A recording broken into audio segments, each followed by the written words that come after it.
দেশের কৃষি প্রক্রিয়াজাত খাত থেকে বিশ্ববাজারে $2 বিলিয়ন রপ্তানি হিস্সা দ্রুত নিতে হলে এ খাতে বড় শিল্পের সাথে যুক্ত করতে হবে ক্ষুদ্র মাঝারি উদ্যোক্তাদেরও। কিন্তু ফুড প্রো ইন্টারন্যাশনাল এক্সপোর্ট প্রদর্শনীর প্রযুক্তির মূল বড় শিল্পে বলছেন দর্শনার্থীরা। বিস্তারিত প্রতিবেদনে। বসুন্ধরা ইন্টারন্যাশনাল কনভেনশন সিটিতে চলছে 3 দিনব্যাপী কৃষি প্রক্রিয়াজাতকরণ শিল্প সংশ্লিষ্ট পণ্যের মেলা। 2027 সালের মধ্যে $2 বিলিয়ন রপ্তানির টার্গেট মাথায় রেখে আয়োজিত এই মেলায় উন্নত পণ্য তৈরিতে উন্নত প্রযুক্তি ও কৌশলকেই প্রদর্শন করছে বিশ্বের অন্তত 22টি দেশ। উন্নত প্যাকেজিং, হাতের স্পর্শ ছাড়া বেকারি পণ্য তৈরি, ফলের জুস ও আইসক্রিম তৈরির প্রযুক্তিও প্রদর্শিত হচ্ছে মেলায়। আছে ঘরোয়া কোল্ড স্টোরেজ তৈরির প্রযুক্তিও। টেম্পারেচারটা কম করে রাখি, তাহলে এই টেম্পারেচারটা বাইরে যাবে না, এতে এনার্জি সেভিংস হবে। এই মেশিনটা হচ্ছে অটোমেটিক্যালি বান প্যাকিং করার জন্য, বিশেষ করে বেকারি ইন্ডাস্ট্রিতে ইউজ করার জন্য।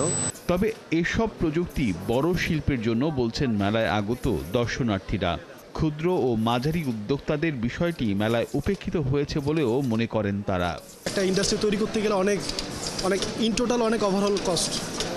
ছোট আকারে যদি শুরু করতে চাই, সুতরাং ফিনিশ ফুড টাইপের জিনিসগুলো বেশি ইফেক্টিভ থাকবে। কস্টিংয়ের ব্যাপারটা তো অবশ্যই দেখতে হবে, কারণ অনেকেই হিসাব করে যে আপনার বর্তমানে যে ফাইন্যান্সিয়াল যে ব্যাপারটা, যে মেশিনারিজ থেকে প্রোডাকশনের চাইতে যদি আপনার ইম্পোর্ট করে প্রোডাক্ট আনে, এক্ষেত্রে দেখা গেছে আপনার মোটামুটি অনেকটা সেফ হয়। বড় শিল্প প্রতিষ্ঠানকে টার্গেট করেই মেলায় এসেছেন বলে জানান বিদেশি প্রতিষ্ঠানের কর্মকর্তারাও। The demand for American and European style products, it's increasing every year.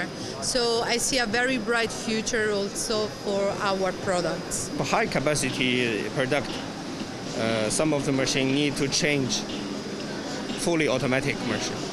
So the price will become different. তবে আয়োজকরা বলছেন ক্ষুদ্র ও মাঝারি উদ্যোক্তাদের কথা ভেবেই দেশি অনেক প্রযুক্তি প্রতিষ্ঠানকে যুক্ত করেছেন তারা। আমাদের জন্য বাংলাদেশেও কিছু মেশিন এখন বর্তমানে উৎপাদিত হচ্ছে। তো আমার মনে হয় অবশ্যই, আর একটা কোম্পানি দেখলাম যে তারা চায়না থেকে দামি প্যাকেজিং মেশিন না এনে তারা কিন্তু বাংলাদেশেও কিছু পণ্য দেওয়ার চেষ্টা করছে। আমার কাছে মনে হয় এটা একটা সংমিশ্রণ। এখানে বড় মেশিন মানে আমাদের জন্য শিক্ষণীয় ব্যাপার ছিল। এবারের মেলায় প্রায় 200টি প্রতিষ্ঠান 27 ফেব্রুয়ারি পর্যন্ত পণ্য প্রদর্শন করবে।